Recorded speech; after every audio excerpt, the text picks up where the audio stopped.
అంతటి నేను క్రొత్త ఆకాశమును క్రొత్త భూమిని చూచితిని.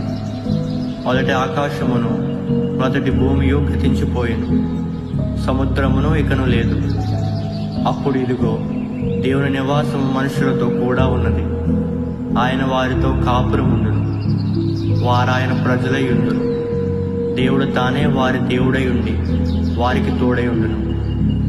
ఆయన వారి కన్నుల ప్రతి బాష్ప బిందువును తుడిచివేయును. మరణము ఇక ఉండదు, దుఃఖమైనను ఏడ్పైనను వేదన అయినను ఇక ఉండదు. మొదటి సంగతులు గతించిపోయినని సింహాసనములో నుండి వచ్చిన గొప్ప స్వరము చెప్పుట వింటిని.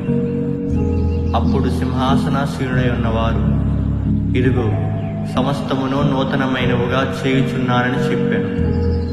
మరియు ఆయన నాతో ఇట్లనెను, సమాప్తమైన, నేనే ఆల్ఫాయు ఒమేగయు, అనగా ఆదియు అంతమునై ఉన్నవాడు. తప్పిగొని వానికి జీవజలముల బొక్కులోని జలమును నేను ఉచితముగా అనుగ్రహించు.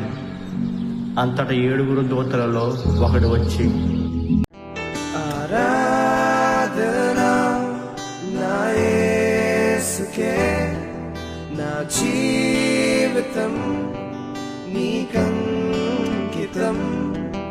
ఆరాధనా నా యేసుకే, నా జీవితం నీకంకితం.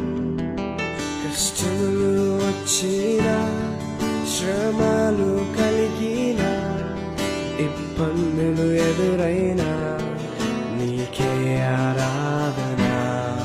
కష్టములు వచ్చినా, శ్రమలు కలిగినా, ఇబ్బందులు ఎదురైనా